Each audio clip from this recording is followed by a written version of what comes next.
Hello नमस्कार दोस्तों, स्वागत है एक बार फिर से आपका smart techno study YouTube channel पर। तो दोस्तों आज हम जो है 101 से लेकर के 151 तक आर्टिकल डिस्कस करेंगे। इससे पहले हमने 1 से लेकर के 50 तक और 50 से लेकर 100 तक आर्टिकल डिस्कस कर चुके हैं और इसके साथ हमने अन्य क्वेश्चन भी डिस्कस किए हैं। तो दोस्तों आपसे गुजारिश है कि उन वीडियो का लिंक जो है डिस्क्रिप्शन बॉक्स में दिया गया है, वहाँ से जो उन वीडियो को आप देख सकते हैं। तो आपसे गुजारिश है दोस्तों कि नीचे सब्सक्राइब बटन नाम लिखा होगा रेड यानी लाल अक्षरों के अंदर सब्सक्राइब नाम लिखा होगा, वहाँ से चैनल को सब्सक्राइब करें। उसके बाद एक घंटी का आइकन आ जाएगा, उस घंटी का आइकन को दबा लें जिससे कि नेक्स्ट वीडियो जो है आपको मिल जाए। और दोस्तों आपके लिए एक महत्वपूर्ण न्यूज़ है कि अभी जो देश के जो यशस्वी प्रधानमंत्री हैं श्री नरेंद्र मोदी जी ने एक एप्लीकेशन लॉन्च किया है जिसका नाम है ग्राम स्वराज एप्लीकेशन। तो दोस्तों उस एप्लीकेशन के माध्यम से ग्राम पंचायत की कोई भी जानकारी आप पा सकते हैं। सरपंच के नाम देख सकते हैं, वार्ड पंच के नाम देख सकते हैं, उप सरपंच के नाम देख सकते हैं। दोस्तों बहुत ही महत्वपूर्ण न्यूज़ है। अगर बाई चांस अगर आपका मकान या आपका आवास अगर कट जाता है तो आप देख सकते हैं कि आपके आवास के नाम से उसमें से रकम या पैसा ग्राम पंचायत की तरफ उठाया गया है या नहीं। तो उसका भी लिंक जो है डिस्क्रिप्शन बॉक्स में दिया गया। तो दोस्तों आपसे गुजारिश है कि वीडियो को लाइक ज़रूर करें, अगर आपको पसंद आए तो शेयर भी करें। अगर आप हमारे इस टॉपिक से संतुष्ट हैं, आपको अच्छे लगते हैं, तो आप चैनल को नीचे जो रेड बटन में लिखा गया है सब्सक्राइब नाम, वहाँ से दबा करके सब्सक्राइब भी कर सकते हैं। और आपका कोई भी सुझाव जो हो वो आप कमेंट बॉक्स में टाइप कर सकते हैं, क्योंकि दोस्तों आपके सुझाव जो है हमारे लिए बहुत ही महत्वपूर्ण हैं। तो दोस्तों स्टार्ट करते हैं। सबसे पहला जो आर्टिकल है हमारा वो है 101, क्योंकि 100 तक हमने डिस्कस कर चुके हैं हम। तो आर्टिकल 101 यानी अनुच्छेद 5 के भाग में संविधान के भाग 5 में अनुच्छेद 101 से लेकर के 104 तक जो है सदस्यों की निर्भरताएँ दी गई है। यानी जो संसद सदस्य हैं उनकी निर्भरता यानी योग्यताएं जो है या अयोग्यताएं जिन्हें बोलते हैं हम।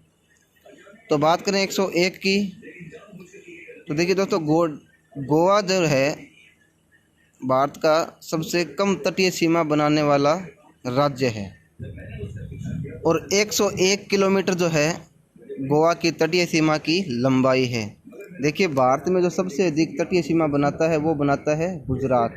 और गुजरात के महत्वपूर्ण फैक्ट मैं आपको बताता हूँ कि गुजरात का जो कच्छ का रण जिला है, कच्छ, वो भारत का सबसे बड़ा जिला है। पांडुचेरी का माहे जिला जो है वो भारत का सबसे छोटा जिला है। और सबसे अधिक तटीय सीमा गुजरात की और सबसे कम तटीय सीमा गोवा की। और अरावली का सबसे जो स्टार्टिंग पॉइंट है वो पालनपुर गुजरात से ही होता है। तो ये भी यहाँ पे ध्यान रखना। जो माही नदी है वो गुजरात में ही यानी बंगाल की खाड़ी में गिरते कच्छ के रण में जाकर जो है वो लीन हो जाती है। और 24 डिग्री चैनल पर जो है भारत का पाकिस्तान के साथ सरकरी विवाद या जिसे हम डिस्प्यूट कहते हैं वो है। तो ये भी काफ़ी महत्वपूर्ण क्वेश्चन है दोस्तों। और 101 आर्टिकल के अंदर जो है सदन के स्थानों का रिक्त होना, बाई चांस मान लो कोई भी सदस्य का देहांत हो जाता है या वो त्यागपत्र देता है तो उसको किस प्रकार से भरना है या किस प्रकार से जो है उसको हटाना है, ये जो है आर्टिकल 101 में दी गई है। बात करें 102 की, तो सदस्यों के लिए निर्योग्यताएं क्या होगी। यानी अगर आप संसद सदस्य बन जाते हैं या नहीं बन भी जाते हैं तो आपके अंदर जो भी योग्यताएं हैं वो संपूर्ण तरीके से है या नहीं, उसका वर्णन है 102 आर्टिकल के अंदर। बात करें 103 की, तो 103 के अंदर सदस्यों की निर्भरताओं से संबंधित प्रश्नों का विनिश्चय कैसे, मतलब किसी भी संसद ने जैसे किसी दूसरे सदस्य पे आवाज़ उठाई कि ये जो है सदन सदस्य बनने के लिए लायक नहीं है, तो उनके प्रश्नों का जो है निर्णय कौन करेगा, भी वो सदन का सदस्य रहेगा या नहीं, इसका वर्णन है आर्टिकल 103 के अंदर। 104 की बात करें तो 104 के अंदर जो है 104 के अंदर अगर आप जैसे संसद सदस्य संविधान के अनुच्छेद 99 के तहत शपथ लेते हैं, अगर वो बगैर शपथ के सदन में बैठ जाते हैं तो उन पर जुर्माना भी लगता है। तो इसका वर्णन है 104 के अंदर। कितना जुर्माना लगता है, तो वो लगता है 500 रुपये। अब बात करते हैं हम आर्टिकल 105 की। देखिए संविधान के भाग 5 में अनुच्छेद 105 से 106 तक जो है संसद और उसके सदस्यों की शक्तियाँ, विशेषाधिकार और उनकी उन्मुक्तियों का वर्णन है। तो बात करें 105 की, तो 105 में संसद के दोनों सदनों की तथा उनके सदस्यों और समितियों की शक्तियाँ और विशेषाधिकार। जैसे वित्तीय समिति है, जैसे संसद में एक वित्तीय समिति होती है, एक संचित निधि भी होती है। इस प्रकार से जो समितियां गठित होती हैं उनके क्या विशेष अधिकार हैं, उनका वर्णन है आर्टिकल 105 के अंदर। बात करें 106 में तो संसद सदस्यों के वेतन भत्तों का वर्णन है आर्टिकल 106 के अंदर। और बात करें हम 106 किलोमीटर की, तो देखिए जो 106 किलोमीटर सीमा लगती है वो अफ़गानिस्तान की सीमा लगती है भारत के। तो ये भी ध्यान रखना। यहाँ पे राजस्थान से संबंधित महत्वपूर्ण फैक्ट बताता हूँ मैं। 1070 किलोमीटर लगती है राजस्थान की सीमा पाकिस्तान के साथ। वैसे 3310 किलोमीटर सीमा लगती है भारत की पाकिस्तान के साथ। 3310 काफ़ी बार 3310 भी आता है और काफ़ी बार 3323 यानी 3323 भी आता है। और बात करें महत्वपूर्ण नदियों की, यहाँ पे लंबाई चौड़ाई की बात हुई है तो लंबाई बात करें सबसे 2525 किलोमीटर गंगा की लंबाई है। और 965 किलोमीटर देखिए जो चंबल नदी भारत की सबसे बड़ी लंबी नदी है चंबल, उसकी लंबाई है 965 किलोमीटर। और भारत की नहीं है, सॉरी माफ़ी चाहूँगा, भारत की सबसे लंबी नदी है ब्रह्मपुत्र जिसकी लंबाई है 2900 किलोमीटर। और सिंधु नदी की जो लंबाई है वो 2880 किलोमीटर है। चंबल नदी की लंबाई 965 किलोमीटर है और चंबल नदी की राजस्थान में जो लंबाई है वो है 370 किलोमीटर। तो ये लंबाई से महत्वपूर्ण फैक्ट बताए मैंने आपको दोस्तों। और सतलज नदी जिसे हम वृद्धगंगा कहते हैं, सतलज नदी की लंबाई जो है वह 1465 किलोमीटर। तो लंबाई से भी काफ़ी बार क्वेश्चन एग्जाम के अंदर पूछ लिए जाते हैं। और बात करें हम अनुच्छेद 107 की, तो अनुच्छेद 107 जो है विधेयकों को पुनः स्थापित और पारित किए जाने के संबंध में है। यानी विधेयक जैसे हम कोई भी बिल रखते हैं विधानसभा के अंदर या लोकसभा के अंदर या राज्यसभा के अंदर, तो पुनः स्थापित करने की क्या प्रक्रिया है उसकी, या उसको पास किए जाने की क्या प्रक्रिया है, उसका वर्णन कौन से अनुच्छेद में है, तो 107 में। और संविधान का जो 5 भाग है उसमें अनुच्छेद 107 से लेकर 111 तक जो विधेयकों से संबंधित प्रक्रिया उनका वर्णन है अनुच्छेद 107 से 111। तो विधेयकों से संबंधित जितनी भी प्रक्रियाएँ हैं वो 107 से लेकर 111 तक के अनुच्छेद में हैं। तो बात करें हम 108 में, तो कुछ दशकों में दोनों सदनों की संयुक्त बैठक। मान लो कोई विधेयक है और वो लोकसभा ने पास कर दिया और राज्यसभा ने पास नहीं किया और वापस जो है वो राष्ट्रपति के पास जाता है कोई भी विधेयक राज्यसभा में पास होने के बाद, तो राष्ट्रपति को कोई भी संशोधन करने के लिए या कोई भी सुझाव देता है वापस लोकसभा में भेजता है। लोकसभा उसके अंदर सुझाव कर देती है, बदलाव कर देती है, तो वो राज्यसभा में जाता है। राज्यसभा उसको स्वीकार नहीं करती है तो उस संबंध में जो है राष्ट्रपति जो है दोनों सदनों की संयुक्त बैठक बुलाता है। और देखिए संयुक्त सदनों की जो दोनों बैठक बुलाता है वो तो राष्ट्रपति बुलाता है, लेकिन अध्यक्षता जो करता है वो करता है लोकसभा अध्यक्ष। तो ये यहाँ पे आपके लिए काफ़ी महत्वपूर्ण क्वेश्चन है कि जो राज्यसभा और लोकसभा के संयुक्त सदन की बैठक की अध्यक्षता कौन करता है, तो ये करता है लोकसभा अध्यक्ष। वर्तमान में जो लोकसभा अध्यक्ष हैं वो ओम बिरला है जो राजस्थान के कोटा से सांसद हैं। और राज्यसभा के जो वर्तमान में अध्यक्ष हैं वो है वेंकैया नायडू। तो ये भी ध्यान रखना। और बात करें आर्टिकल 109 की, तो धन विधेयक के संबंध में विशेष प्रक्रिया, यानी धन विधेयक के संबंध में विशेष प्रक्रिया, यानी कि जैसे राष्ट्रपति की इजाज़त ली जाती है सबसे पहले उसको जो है लोकसभा में पेश किया जाता है। तो इस प्रकार की जो विशेष प्रक्रिया है धन विधेयक से संबंधित है वो 109 के अंदर है। आर्टिकल 110 में धन विधेयक की परिभाषा दी गई है। आर्टिकल 111 की बात करें तो आर्टिकल 111 में जो है राष्ट्रपति विधेयकों पर अनुमति से संबंधित है। यानी राष्ट्रपति की ये इच्छा है कि वो विधेयक को पास भी कर सकता है या कुछ दिनों के अपने पास रख भी सकता है या उसको निष्क्रिय भी कर सकता है। तो ये अनुच्छेद 111 में दिया गया है। बात करें एक अक्षांश के मध्य जो दूरी होती है दोस्तों वो 111 किलोमीटर होती है। तो ये भी हमने यहाँ पे ऐड किया जीके का क्वेश्चन। जैसे देशांतर होते हैं, ये ग्लोब है मान लो, तो ग्लोब के अंदर तो ये देशांतर ये अक्षांश जो होते हैं इनके बीच एक अक्षांश से दूसरे अक्षांश के बीच की दूरी होती है 111 किलोमीटर। तो ये भी ध्यान रखना आप। अब बात करते हैं अनुच्छेद 112 में। तो अनुच्छेद 112 में वार्षिक वित्तीय विवरण है, यानी प्रत्येक वर्ष के छठे महीने से दूसरे वर्ष के छठे महीने तक, यानी अप्रैल से अप्रैल तक जो है राष्ट्रपति अभिभाषण प्रस्तुत करता है। वित्तीय यानी प्रत्येक जो गवर्नमेंट होती है, जैसे बीजेपी है, कांग्रेस है, जहाँ भी उनकी सरकारें हैं, सेंट्रल गवर्नमेंट जैसे बीजेपी की सरकार है, तो वो 1 साल का वार्षिक वित्तीय विवरण प्रस्तुत करता है राष्ट्रपति।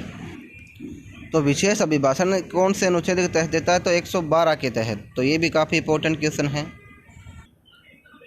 दमन दीव का जो क्षेत्रफल है वो 112 वर्ग किलोमीटर, और दमन दीव की जो राजधानी है वह दमन।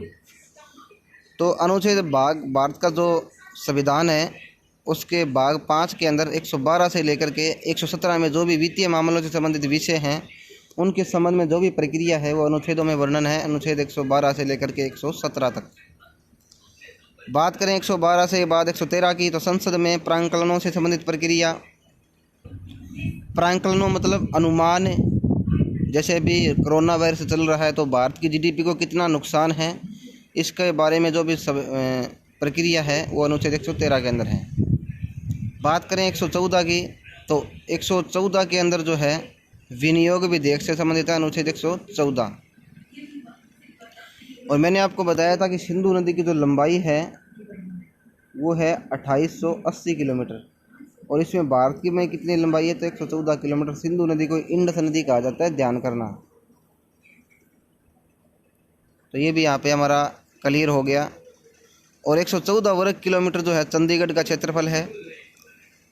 चंडीगढ़ जो है पंजाब और हरियाणा की संयुक्त रूप से राजधानी है। 1 नवंबर 1966 को जो है पंजाब और हरियाणा राज्य का गठन हुआ था, तो ये भी ध्यान रखना। तो हमको दो जो है वो याद हो गए हैं। एक तो दमन दीव का क्षेत्रफल कितना है, 112 वर्ग किलोमीटर, और चंडीगढ़ का कितना है तो 114 वर्ग किलोमीटर। बात करें अनुच्छेद 115 की, तो अनुच्छेद 115 जो है अनुपूरक के अतिरिक्त या अधिक अनुदान। मान लो कोई विशेष प्रोजेक्ट है, उसको आपको जो है किसी मान लो 3 करोड़ रुपए स्वीकृत हुए हैं आपके, तो उसको जो है आपको अनुमान है कि इसमें 3 करोड़ से ज़्यादा पैसे लगेंगे, तो उससे संबंधित मतलब आपने अनुमान लगाया है कि यहाँ पे 10 करोड़ लगेंगे, तो 7 करोड़ अतिरिक्त जो रुपए मिलेगा वो अनुच्छेद 115 के तहत उसका वर्णन दिया जाता है, अनुमान लगाया जाता है 115 के तहत।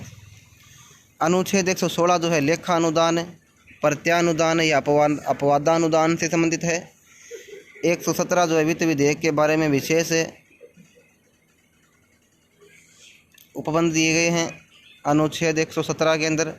बात करें अनुच्छेद 118 में, तो विधेयक प्रक्रिया के नियम क्या रहेंगे, क्या क्या नियमों का पालन करना है अगर आप कोई भी विधेयक राज्यसभा या लोकसभा में पेश करते हैं। और देखिए जो भाग 5 है उसमें अनुच्छेद 118 से लेकर के 122 में 22 तक जो है संसद की साधारण प्रक्रिया का वर्णन है। आर्टिकल 119 के अंदर संसद में वित्तीय कार्य संबंधी प्रक्रियाओं के द्वारा विधि नियमन है। 120 में जो है संसद में प्रयोग की जाने भाषा से संबंधित अनुच्छेद 120, और 120 से 80 mm³ जो है साधारण मनुष्य का रक्तदाब होता है। और लाल रक्त कणिकाओं का जो जीवन काल होता है वो भी 120 दिन होता है, जिसे हम रेड ब्लड सेल बोलते हैं। और बात करें 121 की, तो 121 में जो है संसद में चर्चा पर निर्बंधन से संबंधित है, यानी किसी भी मामले में मान लो जैसे कोई सुप्रीम कोर्ट का मुख्य न्यायाधीश है, उस पर किसी ने आरोप लगा दिया, तो आप उसकी चर्चा जो है वो संसद में नहीं कर सकते, तो उसके ऊपर जो आप रोक लगा सकते हैं। ये अनुच्छेद 121 में तहत वर्णन दिया गया है। बात करें 122 की, तो न्यायालय द्वारा संसदीय कार्रवाई की जांच नहीं किया जाना, यानी कि जो संसद के जितने भी मामले हैं उनकी जांच जो है सुप्रीम कोर्ट या हाई कोर्ट नहीं कर सकता। अनुच्छेद 123 की बात करें, तो राष्ट्रपति संसद की विश्रांति के संबंध में अयोध्यादेश जारी कर सकता है। मान लो अभी जैसे कोरोना वायरस का प्रकोप चल रहा है, तो मान लो अगर कोई भी व्यक्ति या भारत का कोई भी नागरिक लॉकडाउन का उल्लंघन करता है या लॉकडाउन का पालन नहीं करता है, तो राष्ट्रपति जो है अयोध्यादेश जारी कर सकता है। तो इसका वर्णन है अनुच्छेद 123 के अंदर। बात करें यहाँ पे 223 की, तो यहाँ पे 23 एक मिलते जुलते थे, तो मैंने यहाँ पे एक जगह इनको ऐड कर दिया। और अनुच्छेद 223 के तहत जो है राज्य उच्च न्यायालय के कार्यकारी मुख्य न्यायाधीश की नियुक्ति की जाती है, यानी जो राज्य में जो उच्च न्यायालय होते हैं, हाई कोर्ट जिन्हें बोलते हैं हम, उनकी नियुक्ति की जाती है अनुच्छेद 223 के तहत। अनुच्छेद 124 राष्ट्रीय न्यायिक नियुक्ति आयोग का वर्णन है अनुच्छेद 123 के भाग क के फर्स्ट में। और संविधान का जो भाग 5 है उसमें अनुच्छेद 124 से लेकर के 147 तक यूनियन जुडिशरी यानी संघ न्यायालय के बारे में वर्णन है, जिसे हम सुप्रीम कोर्ट बोलते हैं। तो अनुच्छेद 124 के भाग क के फर्स्ट के अनुसार राष्ट्रीय न्यायिक नियुक्ति आयोग का गठन होता है। और अनुच्छेद 124 के भाग फर्स्ट के अनुसार या अनुच्छेद 124 के क के अनुसार भारत का एक उच्च न्यायालय होगा। और 214 के तहत प्रत्येक राज्य का एक उच्च न्यायालय हो गया। अनुच्छेद 124 के भाग 2 के तहत राष्ट्रपति जो है उच्च न्यायालय के प्रत्येक न्यायाधीश की नियुक्ति करेगा। अनुच्छेद 124 के भाग 3 में जो है न्यायाधीशों की योग्यताएं दी गई है। अनुच्छेद 124 के भाग 6 के अंदर न्यायाधीशों की शपथ या प्रतिज्ञा का वर्णन है। और अनुच्छेद 219 के तहत जो है राज्य उच्च न्यायालय के न्यायाधीशों की प्रतिज्ञा का वर्णन है। तो यहाँ पे आपको कन्फ्यूज़न नहीं हो इसलिए हमने यहाँ पे ये ऐड किए हैं। बात करें 125 की, तो संघ न्यायालय के न्यायाधीशों के वेतन भत्तों का वर्णन है अनुच्छेद 125 में। और 221 में राज्य उच्च न्यायालयों के वेतन भत्तों का वर्णन है। अनुच्छेद 126 के तहत जो है राष्ट्रपति सर्वोच्च न्यायालय या सुप्रीम कोर्ट के मुख्य न्यायाधीश की नियुक्ति करता है। अनुच्छेद 217 जो है राज्य उच्च न्यायालयों के मुख्य न्यायाधीशों की नियुक्ति और उनके पदों की शर्तों का वर्णन है। अनुच्छेद 127 के तहत जो है राष्ट्रपति तदर्थ न्यायाधीशों की नियुक्ति करता है, यानी जैसे सुप्रीम कोर्ट में वर्तमान में 31 न्यायाधीश हैं तो 30 अन्य जो न्यायाधीश हैं उनकी नियुक्ति करता है अनुच्छेद 127 के तहत है। 128 की बात करें तो उच्चतम न्यायालयों के बैठकों में सेवानिवृत्त न्यायाधीशों की उपस्थिति। 228 अनुच्छेद जो है राज्य उच्च न्यायालय कुछ मामलों को संघ न्यायालय में स्थानांतरण कर सकता है। बात करें 129 की, तो 129 के तहत जो है सुप्रीम कोर्ट अभिलेख न्यायालय के रूप में कार्य करेगा, यानी कोई भी अगर मामला होगा तो उसका लिखित रूप में सबूत के तौर पर जो है सुप्रीम कोर्ट जो उसको रखेगा। और 215 के तहत जो राज्य उच्च न्यायालय अभिलेख न्यायालय के रूप में काम करेगा। 130 की बात करें तो उच्च न्यायालय का स्थान दिया गया, यानी उच्चतम न्यायालय का स्थान कहाँ पे होगा। जैसे वर्तमान में भारत की राजधानी दिल्ली में उच्च न्यायालय है। और एक सामान्य मनुष्य में जो रक्तदाब होता है वो 130 से 90 mm क्यूबिक होता है। 131 की बात करें तो उच्च न्यायालय की आरंभिक नागरिक अधिकारिता का वर्णन है। 132 में जो है कुछ मामलों में उच्च न्यायालयों से अपीलों में उच्चतम न्यायालय की अपीलीय अधिकारिता का वर्णन है। 133 की बात करें तो उच्च न्यायालयों से सिविल विषयों से संबंधित अपीलों में उच्च न्यायालय की अपीलीय अधिकारिता। और 233 की बात करें तो जिला न्यायाधीशों की योग्यता का वर्णन है अनुच्छेद 233 में। 134 की बात करें तो दंडित विषय में उच्च न्यायालय की अपीलीय अधिकारिता। उसके बाद बात करें 135 की, तो 135 का जो मेरे को दोस्तों मिला नहीं है। 135 का आपको कमेंट बॉक्स में बताना है कि 135 अनुच्छेद जो है वो किससे संबंधित है। और बात करें 235 की, तो 235 जो है राज्य उच्च न्यायालय का अधीनस्थ न्यायालयों पर नियंत्रण है। अधीनस्थ मतलब जो राज्य उच्च न्यायालय से छोटे न्यायालय हैं, जैसे तहसील स्तर पे होते हैं, जिला स्तर पर होते हैं। 136 की बात करें तो अपील के लिए उच्चतम न्यायालय की विशेष इजाज़त है, यानी अगर आप मान लो सुप्रीम कोर्ट में किसी भी मामले में अपील लगाते हैं तो आपको जो है उसकी इजाज़त जो है जिस न्यायालय में आपने पहले मामला दर्ज किया था उस न्यायालय की इजाज़त आपको लेनी आवश्यक है। बात करें 137 की, तो अनुच्छेद 137 के माध्यम जो है सुप्रीम कोर्ट निर्णय का पुनर्वलोकन करने से संबंधित है, यानी अभी जिस प्रकार जो है निर्भय आरोपियों ने इसका इस्तेमाल किया था अनुच्छेद 137 का। शरीर का तापमान जो है 37 डिग्री सेल्सियस होता है, फ़ारेनहाइट में 98.4 डिग्री फ़ारेनहाइट होता है और केल्विन के अंदर 310 डिग्री केल्विन होता है। बात करें 140 की, तो उच्चतम न्यायालय की अनुषंगी शक्तियों के बारे में वर्णन है 140 के अंदर। 141 के अंदर जो है उच्चतम न्यायालय द्वारा घोषित कानून का सभी न्यायालयों पर लागू होना। 142 में सुप्रीम कोर्ट दल बदल से संबंधित लंबित मामलों की सुनवाई करता है। 143 की बात करें तो 143 अनुच्छेद के तहत जो है सुप्रीम कोर्ट के मुख्य न्यायाधीश से किसी लोक महत्व के विषय पर सलाह ले सकता है, कौन? तो राष्ट्रपति। किंतु यह बाध्य नहीं है कि सुप्रीम कोर्ट उन्हें सलाह दे या राष्ट्रपति उस सलाह को माने। बात करें 144 की, तो सिविल एवं न्यायिक अधिकारियों द्वारा उच्चतम न्यायालय की सहायता के से संबंधित है अनुच्छेद 144।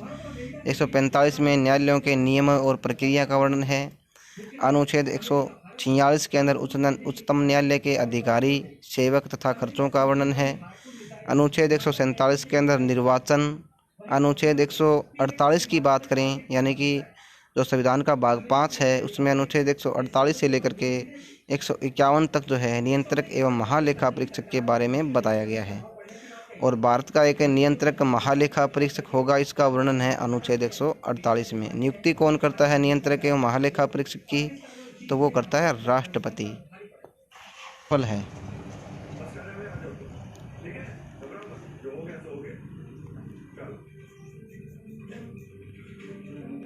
ये यहाँ पे गलत एंटर हो गया। यहाँ पे क्षेत्रफल होना था गोवा, तो गोवा का जो क्षेत्रफल है वो 151 वर्ग किलोमीटर, और जो गोवा की तटीय सीमा की लंबाई है वो 106 किलोमीटर। तो ये भी आप ध्यान करना। दोस्तों ये था आज का हमारा टॉपिक। आपको ये वीडियो कैसा लगा, इसका रिस्पांस कमेंट बॉक्स में ज़रूर दें, और नीचे सब्सक्राइब नाम लिखा है जो रेड बटन में, वहाँ से चैनल को ज़रूर सब्सक्राइब करें। दोस्तों इंसान गलतियों का पुतला होता है। किसी भी प्रकार की अगर आपको कन्फ्यूज़न लगता है किसी भी क्वेश्चन में, तो आप कमेंट बॉक्स में टाइप करके हमें सूचित कर सकते हैं। तो धन्यवाद दोस्तों, बहुत बहुत धन्यवाद।